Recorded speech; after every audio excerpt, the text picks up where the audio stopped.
I'm on the beautiful Mediterranean island of Cyprus, birthplace of Aphrodite, the goddess of love.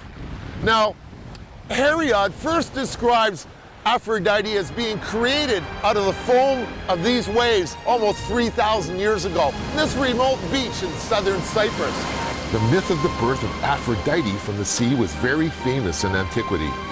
According to Hesiod, at the time of the creation of the world, there existed only Ge, the earth, and Uranos. Ge asked one of her sons, Kronos, to mutilate his father. Kronos cut his father's genitals, which fell into the sea. From the foam that was formed, a maiden was born. The maiden was the goddess Aphrodite, and accompanied by love and desire, she went from Cyprus to the assembly of gods directly.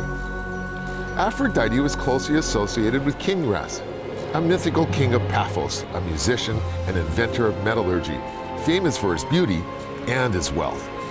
He was her beloved priest, but one of his daughters, Smyrna, offended Aphrodite, who punished her by making her fall in love with her own father. Threatened by him, she was saved by Aphrodite, who turned her into a myrtle tree. From the trunk of the tree, Adonis was born, whom Aphrodite loved dearly. In Achamus, Aphrodite was said to have bathed in a spring today called the Baths of Aphrodite.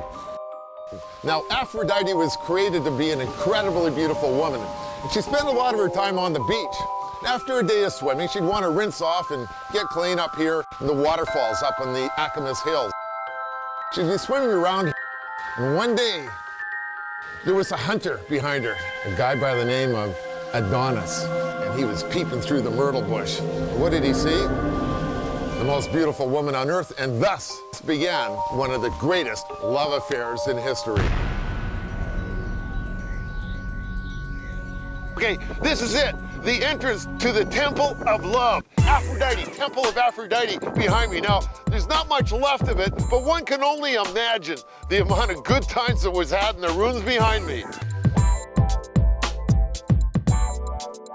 This great big boring rock is sitting in the Temple of Aphrodite.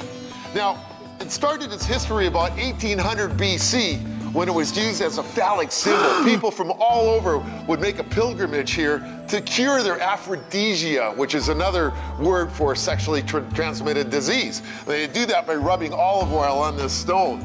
Now, Aphrodite, which by the way is also known as Venus in the Latin phrase. So Venus, Latin, Aphrodite, Greek, all right?